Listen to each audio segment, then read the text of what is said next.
ka commission ka balathung nak sarkar bantoken halor ka jingjia hak Shillong Mukroh Western Hill District hakawasan ngut kibrio bila do e ya ka jingem haka arpa trik na weng arja arpa henne ka si ka arpa trik ya yong kala shong bantokit ikibrio ki bade kinong saki ya ka te ka jingjia kani ka judicial inquiry commission ka de ka balakli du nong bishar wala shong thaj u justice siatïap bai phai habakran se kilat pathai khobor u justice siatïap bai phai ula pyndep baki muktiar jong sarkar Meghalaya Assam kilas dang ban wanra ikisaki nak benta ka jingtoket halor ka te ka jingja ula pyndep ban kalyang ka jela Meghalaya kalawan yalam bat undon sa wei pat uban sa jingbishar hak si sajan ulo ongru ba ondala dep ya ka jong ka Meghalaya un sabteng ya kinong saki ki ban ka jela Assam kata hakasan ban riutorik banai jamang shushu ula ban rabru ba un pyndep ya ka te ka jingbishar haswa kapor kata Hapoh lai banai. Today hearing all the council for government of Meghalaya, government of Assam and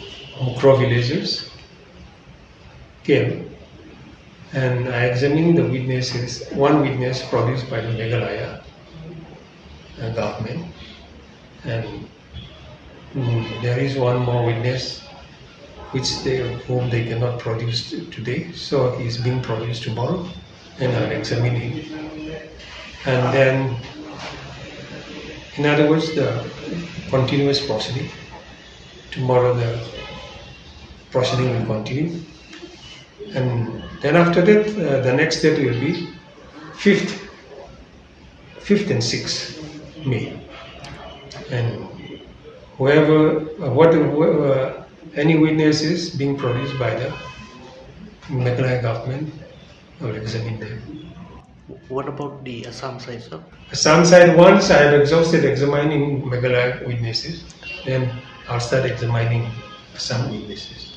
Any timeline, sir, to finish your program? I have given my term was extended for another 3 months, which will end in June, I think.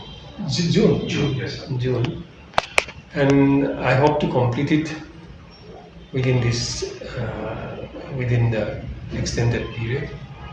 And if at all I cannot complete it, I think government will have to extend my term.